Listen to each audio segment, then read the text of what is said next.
Have any of you ever feared living in a world where the people that you love walk around soulless, almost resembling non-living creatures?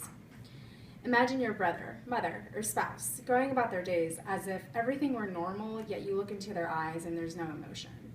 It's like something's missing there, and their actions are destructive and painful. I'm not talking about a zombie apocalypse, everybody, but instead I'm describing the lifestyle of millions of Americans here that struggle every day with this issue, and they have one industry to thank for this. Think for a moment of how many individuals you know that take some kind of prescription medication. Perhaps even some of you have experimented with some of these drugs due to a previous accident. There's nothing to be ashamed of. You might actually be quite surprised that it's really easy to obtain a prescription nowadays. This subject is one that I hold very near to my heart, as I have a brother who's in recovery. And by having to sit through many Narcotics Anonymous meetings, I've learned a lot about the dangers and how dark the pharmaceutical industry really is.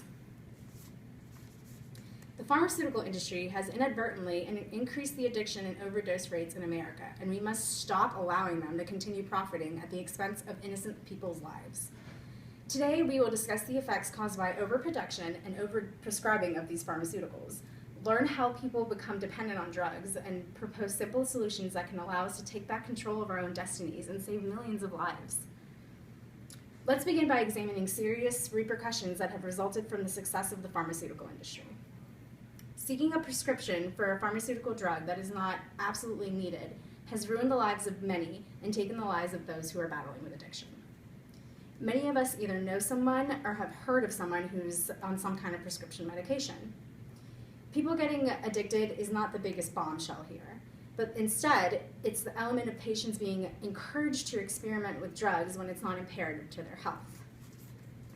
The misleading information provided to consumers by pharmaceutical companies, misdiagnosis of patients by doctors, and a misinformed public have all compounded into a country filled with millions of prescription drug abusers.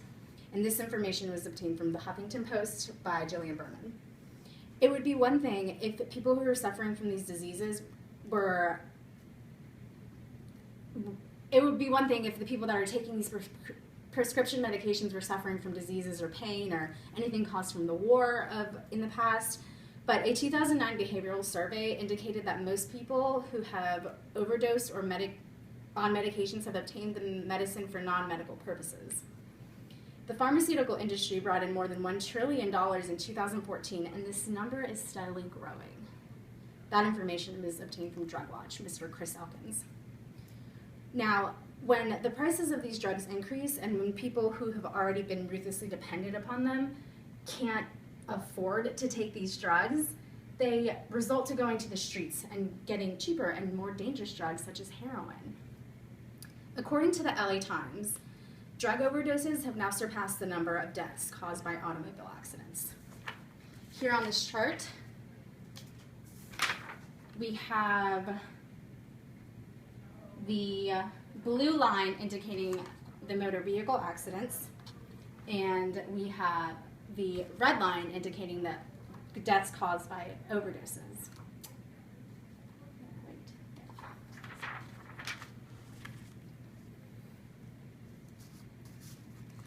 Guys, addiction does not discriminate.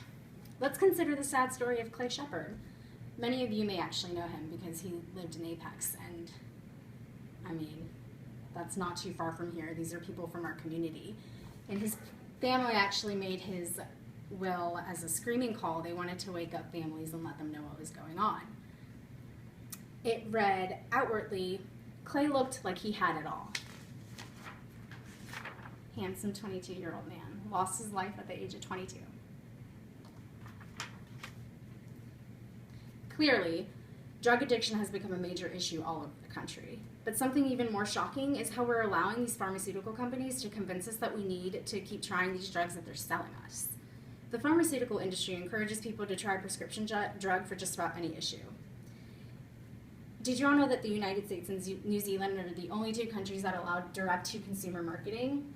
This is a strategy in which you can be sitting on your couch just watching TV when suddenly a commercial comes up and it provides you hope and it tells you, hey, you know, you're depressed, all you need is this pill. Have you guys ever heard of Prestique?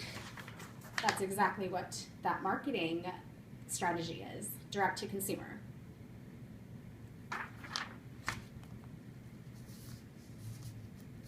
Now, how many of y'all have ever tried Listerine? It was actually previously sold as a concentrated form of a floor cleaner. It wasn't until the late 1800s that the product was marketed to dentists as oral care. And by the 1920s, Listerine makers were confident that they'd found a cure, and all they needed now was a disease. So they made one up, halitosis.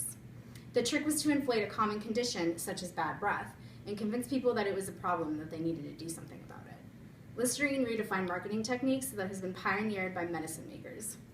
There is a near limitless amount of money to be made from marketing pharmaceutical remedies for diseases that exist mainly in its imagination. And there are powerful economic, political, and professional interests who desperately want this process to continue. Now that we've learned how patients become interested in trying out a new drug, let's discuss how misinformed the public has been about the safety of these drugs. Some people may think that just because they're getting the drugs from their doctors that they're a lot safer, when in reality, the trials that occur prior to the drug becoming available to the public are completely flawed. Just think back on your last appointment with your doctor. Now, unless you were in there for something critical, I highly doubt that your doctor made you wait less time than he took with informing you on a subject or educating you on what it is going on with your body. That's just how these offices work nowadays. So, back to the drug trials. Drugs are tested by people who manufacture them, and in a very poor manner. These manufacturing companies can easily dispose of the results that bring the numbers down. Actually, up until the 1980s, drug trials were conducted on inmates, and this information was found from a book by Scott Guevara on bad pharma. Regulators normally see the results and data of these trials, but only from the early points. So how can you determine if a patient can be taking a drug for the rest of their lives if you only know the result of it from the beginning of the drug's life? You can't. Now, guys, it would be absurd for me to say that we need to stop all distribution of pharmaceutical.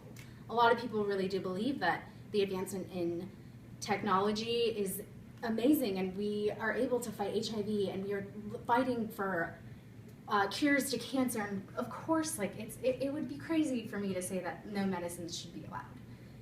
That's not my point here. What I'm saying is that people should not be encouraged to be taking drugs, and they shouldn't be looking to drugs for the number one answer. They should be trying physical therapy, yoga, anything that's proven to relax and relieve pain other than a prescription drug. On KevinMD.com, Mr. Gunter stated in a 2013 post that we know that exercise and physical therapy reduces both pain and work disabilities for many patients with back pain and are the standard of care. But what if the patient is less than compliant with physical therapy or flat out refuses yet shows up on time for their opioid prescription? That's a frightening fact that people would rather just take a quick fix instead of dedicate the time and effort into improving themselves. I don't think any of you are lazy. Would you consider yourselves lazy? I would hope not. So make an effort to make yourself better. And guys, I have one more thing to say. You can't argue with computational biology.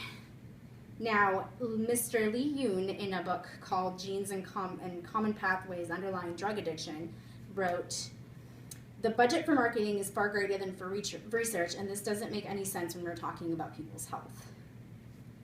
After all, we need to be putting more money into research that goes into the science of all of this.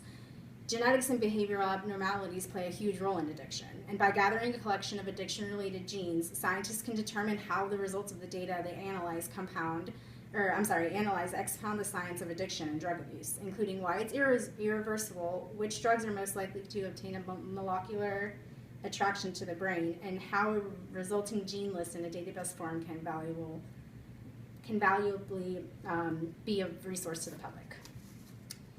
So it's human nature to want more things that make you happy. But when the things that make you happy is silently killing you and stripping you away from all of your income, and it turns into the only thing that makes you happy, this result is a nauseating yet accurate description of what happens when people become addicted to drugs.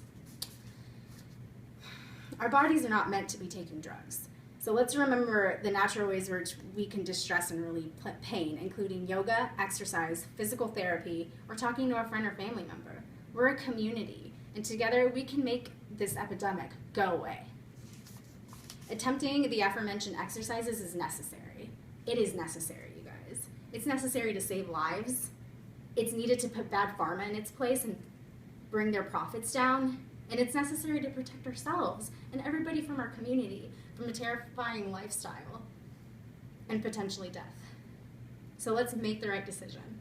And let's say no to the easy answer, because things that we need don't always come easily, but they're usually right.